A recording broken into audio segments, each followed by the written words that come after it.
अस्सलाम वालेकुम मैं दोस्तों गो पान चैनल के अंदर वेलकम कहता हूँ आपको। आपको याद होगा हमने एक प्रैक्टिकल किया था पन्नी पान के ऊपर।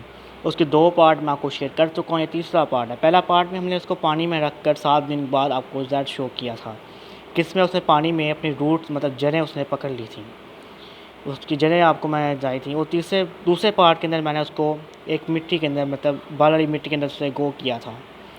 और आज ये बाल वाली मिट्टी के अंदर ये 4 शाखें थी, ये एक सड़ गई है और 3 बची हैं। ये आपके सामने देख लें, ये एक यहाँ पर है, ये आपके सामने नज़र आ रही होगी आपको, और एक इस तरफ है, ये देखिए आपको नज़र आ रही है, और तीसरी इस तरफ है। वो कोई सड़ी थी हमारी और इस तरफ है, ये आपको नज़र आ गई होगी, देख लें।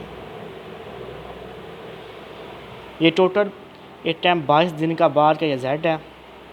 22 दिन बाद इसके 4 पर इनके लीफ निकल आए हैं और 5वां लीफ इनका अब निकलने वाला है। इसे मैं सनलाइट नहीं दे रहा, मतलब धूप के अंदर इसको मैंने नहीं रखा, छाँव में रखा है इसको। और इसको मैं कोई खाद नहीं दे रहा, इसके बाद बादल मिट्टी दी है। इसको पानी मैं एक टाइम दे रहा हूँ और फर्स्ट टाइम दे रहा हूँ, बस सेकंड टाइम पानी इसको मैं नहीं दे रहा।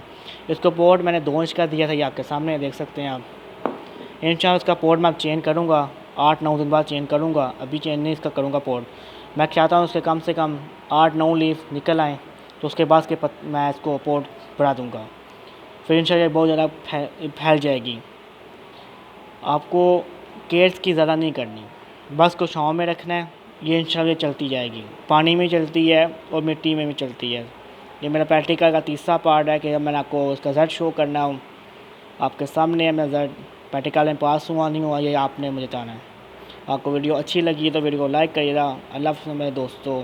कोई आपने सवाल मुझसे पूछना हो तो आप मुझे पूछ सकते हैं मुझसे, आपको मैं वीडियो में उसका जवाब दूँगा। अल्लाह हाफ़िज़ मेरे दोस्तों।